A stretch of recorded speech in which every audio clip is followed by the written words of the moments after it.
Alright everyone, hello. This is going to be a different type of video that I usually do. It's going to be a lot less edited. I'm just going to kind of go with the flow with this one. I was creating a beat earlier, actually already recorded another video, but it really didn't turn out that well, which, I mean, these days happen. I've been having some major beat block recently. Just when I record, I don't know what it is. I think it's like the pressure of the camera being on me that creating a melody just takes me a while, and then I just start to like lose focus of where I want to go with the beat. So I actually have this whole loop already sorted out. And we're just gonna go over it and try and see if I can't show you guys how to arrange some like trap beats right now. A like on this video would really be helpful, so let's get into it. Okay, so here's what everything looks like. It's gonna sound a little bit cluttered right when I get into it. I did some EQing on it, basically just getting us on the low end, nothing too crazy. These are all samples right here, this one right here, and then all of these. And then everything else, of course, they're one-shots for the drums. But I actually created this 808 loop and then I just exported it to audio because everything else is in audio, so I might as well just do that one too. So it's gonna sound a little bit cluttered at first, but I think I love having more options as opposed to not having enough. And then I'll just do the arrangement from there. So this is what it sounds like right now.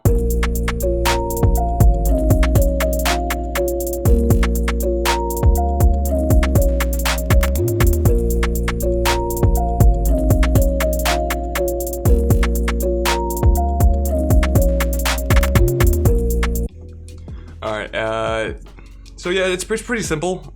I mean, it's complex, but there's nothing too crazy going on. I really like this hi-hat pattern that I created. It's just very bouncy. So here I'm gonna start off with hitting Control B to get it as far out as I possibly can, and then just start kind of going through, soloing some stuff, and seeing what sounds good to start off with. I think at first we're just gonna have the melody loop, maybe the bass down over here. Yeah, actually, we're gonna have some more texture. See which ones I don't like over here. I think I don't want this one until the end. Let's see. This one too, not until the end. Or like right there. Okay, yeah, I like that. And then get rid of all of these.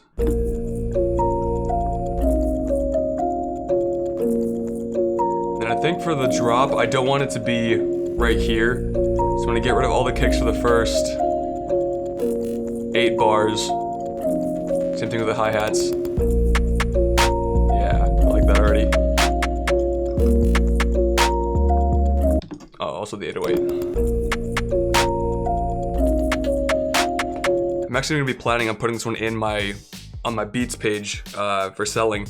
I think I have 9 out of 10 that I want, and after this one, I just need one more and then I'll be done. So I'm actually gonna try to make it a little bit more simple. So this is actually more for like, if you're trying to get like placements, or if you're trying to lease beats like I'm trying to do right now, then it's gonna be more simple arranging, and then I'll try and add some more stuff if I think something sounds a little bit too dull. Okay, so we need to get rid of the bass down over here once the 808 comes in, because they do clash together.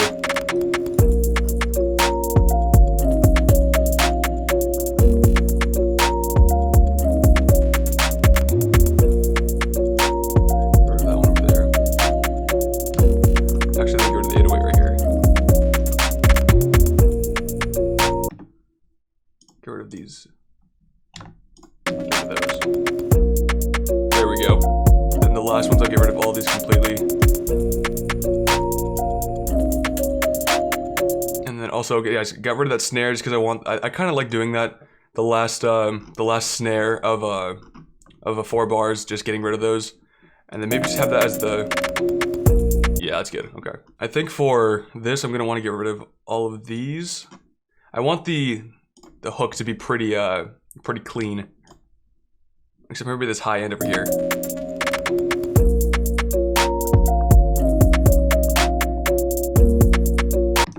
Alright, I think that we don't have enough sounds in here right now to really make it so the hook sounds different from the verse, which is not always a problem. But I think I want to actually dumb down the verse a little bit for this. So I'm gonna get rid of all of these up until we're about right there for the verse. Doing arrangement is all about thinking about like what you want to do, and then you might have to go back like I just did multiple times. Like even that, I don't think it was quite right. So maybe it's like right there. Maybe just right, like after the clap. There we go, much better.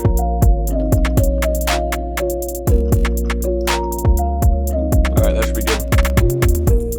And something that I've learned in my time producing, that your verse can sound pretty much the same thing as your hook, so long as you arrange it so it sounds different, or that there's more build-up. Which here, I was thinking about going straight into the hook, but we might actually have to have a little bit of a pre-hook, because everything does sound pretty similar so far. Grab the loop, and then make it 4 bars long. Bring in some of the textures, I think. Right there. We'll bring in this one too, just at the end, and then we can have a little bit more build-up.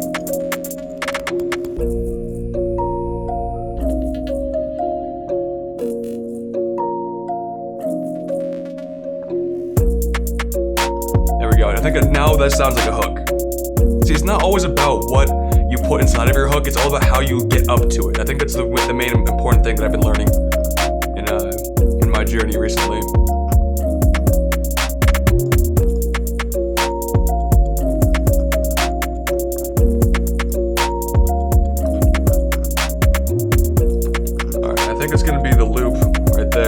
So the main important thing here is to get your loop going, which is going to usually consist of a hook, a verse, not necessarily in that order. Like here, my verse comes first.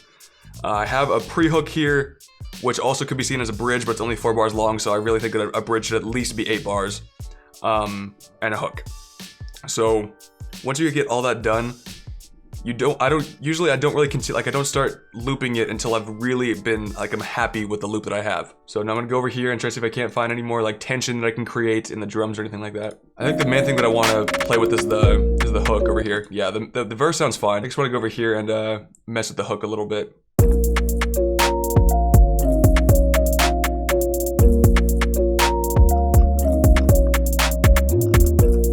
Alright, yeah, okay. So right here, basically the same patterns I have at the end of these 4 bars, except with a couple less of the snares. So the hi-hats are more in focus over here, but I want the snares to be more in focus over here, so I'm gonna get rid of all these. Much better. Much better. And then actually what I'm gonna do is I'm gonna add something else too. I know that I just said that you don't really need to add stuff to your hook as long as you have it build up. But I think that adding a small little cymbal won't be too bad. Won't ruin the groove or anything. It's good. And then over here, the perk roll over here is actually gonna make the cymbal sound even better. That's good. I think it's still a little bit too loud though. Alright, that's good. I just don't want it to be overlapping or like taking focus away from the kick and the 808. Alright, and then I want to have kind of like well, not like a fake drop, but I want to kind of throw the listener off a little bit in a good way. Yeah, that's good.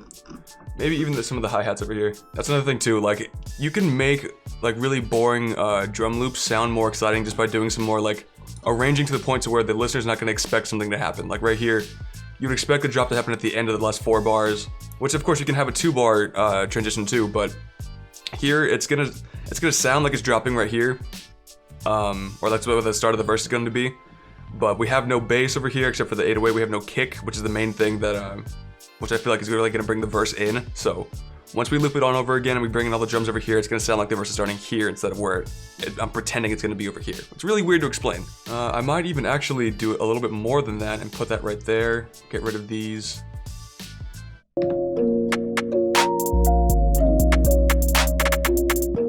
Alright, that'll be good. And I think that the loop sounds pretty good from there on out. I know that we didn't do too much arranging over here. We just took out some of the hi-hats, but I think that's all that it really needed because the perk loop was really taking up a whole lot of space. And made the drop sound a lot better. Add some more tension. So then from there, all I'll do is grab everything over here. Up until right there. Make sure I grabbed everything. Delete that one. And then just loop it from there on out. And this loop right here that's around like 3.5 minutes, so it's a little bit much. So instead of this over here, we'll just have the outro be right here.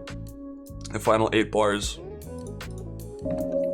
Which generally, I like to keep my songs or my tracks beneath 3:30, but honestly, 3.5 minutes, 3:35 I think we ended off in, 3:36. Let's see. Yeah, 3:36 is not a terrible time. That's totally fine. We're gonna have a couple of the elements of the atmospheric stuff, the texture, but not a whole lot. Maybe that one too. Just the high-end stuff.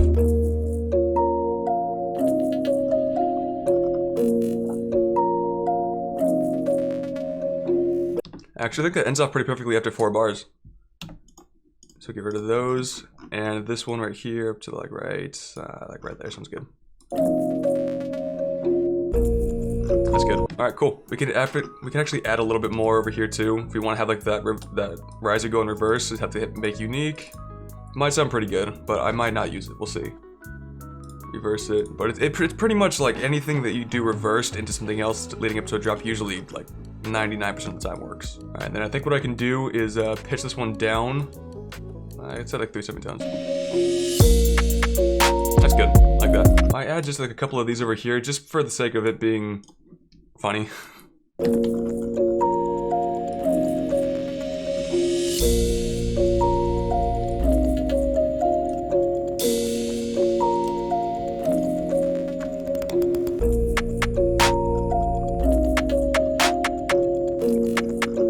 Now, so over here, it was nice to have the drop be a little bit later, but here we're actually having a lot of time in between where the drums are actually really hitting.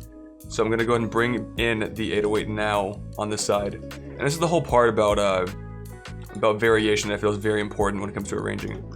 Very, very important.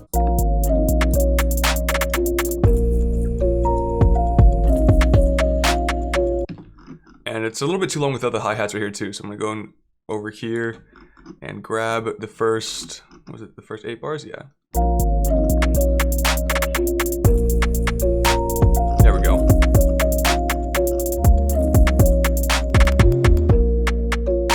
Yeah, that's good. I really like the transition between these 8 bars over here to this one. You can really tell there's a difference. Taking out the hi-hats and then also the atmospheric tones help clean it up a little bit, which really grabs the listener's ear. Yeah, all right. I think that's going to do it from me. I know this is a very weird video. It didn't even take me that long. It took me around 22 minutes to record. But I've been dealing with some really bad beat block recently because I've been working on getting my beats page all set up. I want to take so much time with one track to the point where I want to create the loop, mix it as well as I can, arrange it the best that I can with an artist in mind, make sure it's not cluttered, making all the frequencies fit together between the low end, not clashing together, being muddy. I'm working so much that you guys might not always see, but I go through these stages, you know, where there are 3 things that I'm really doing in my life, not including the gym. That's something completely different. But that you guys see are my YouTube videos, right? There will be times where I want to really go hard on doing that. And then I want to focus on being a producer, so I got to make sure that I'm learning and practicing all of that, but I can balance those 2 pretty well. But the thing that I've been doing recently is I've been creating my own sounds and creating a drum pack for you guys. Those 3 combined, right now, the last 2, being a producer and creating the sounds for you guys, are my more top priorities right now. All right, so sorry about that little rant right now. It's just something that I've been thinking recently. But that being said, the video's all done. So once again, it'd be really cool if you guys could drop a like for me. It'd be really much appreciated. And I will see you guys in the next one. Peace.